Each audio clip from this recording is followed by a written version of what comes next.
में प्रिय सिस्टर्स एवं बच्चों, आज का पाला पाठ कलेसियों का नाम संत पौलुस का पत्र से लिया गया है। अध्याय 2 पद संख्या 6 से 15 तक। इसमें बहुत सारे ईस्ट शास्त्र इसमें छिपा हुआ है। यहाँ पर पौलुस बताते हैं, आपने मसीह को प्रभु यीशु के रूप में स्वीकार किया, इसीलिए उन्हीं से संयुक्त होकर जीवन बिताइए। मतलब मसीह का ग्रहण किया, मतलब हम लोग अपना वास्तविक स्वभाव को संसार के रूप में जीवन जीने के स्वभाव को बदलकर प्रभु मसीह के जैसे जीने के लिए सेंट पौलुस हमको वकालत करते हैं।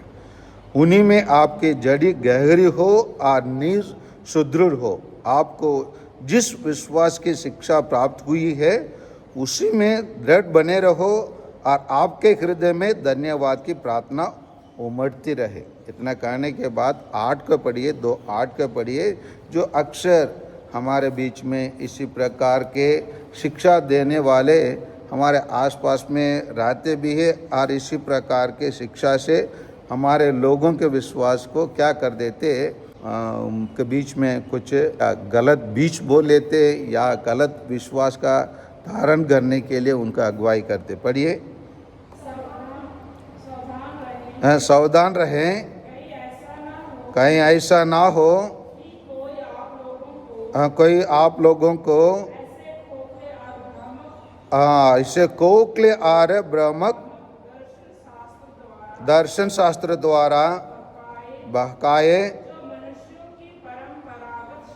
जो मनुष्यों को परंपरागत शिक्षा अनुसार है और मसीह पर नहीं बल्कि संसार के तत्वों पर आधारित है, मनुष्यों के तत्वों पर आधारित है। इसीलिए कभी कभी बहुत आसान से कुछ परिवार के लोग उसी विश्वास में चले जाते हैं, उनको वही अच्छा लगता है। क्योंकि अक्सर मनुष्य कोई समस्या में रहता है, उसको कोई पेन किलर जैसे उसको दूर करने वाला कुछ दवाई आ जाता है, तुरंत अपना देता है। फिर डॉक्टर के पास जाएंगे, अरे डॉक्टर हमको ये प्रॉब्लम था, हम हमारे मोहल्ले में एक है ना झाड़ू फूक करने वाला के पास गए थे, उन्होंने एक कुछ पीने के लिए दिया, इसे हम पी ले, थोड़ा अच्छा लगा, इसीलिए हम उसको लेते रहे। वो बोला वो आपको बीमारी को दूर नहीं करेगा, बस आपका केवल क्या करेगा, थोड़े से उसी टाइम पर आराम करने के लिए या सोने के लिए आपको क्या करेगा, वो दवाई काम करेगा, लेकिन आपका बीमारी को दूर नहीं करेगा। वास्तविक हम बीमारियों को दूर करने का विशेषकर पापों का जो पापों के कारण जो समस्या होता है वो पाप स्वीकार में ही चंगा प्राप्त हो सकता है। जहाँ जिस कलीसिया में पाप स्वीकार का संस्कार ही नहीं है और उसी के बारे में वो लोग बात करने के लिए स्वीकार करने के लिए भी तैयार नहीं होते, उन लोग क्या यहाँ जैसे बताया जाता है, उन लोग बल्कि संसार के तत्वों पर आधारित ही बात करते और उन लोग ये बात नहीं करते। इसीलिए 14 का पढ़िए, जो प्रभु यीशु कैसे इन सभी चीज़ों को दूर किया है उसको पढ़िए।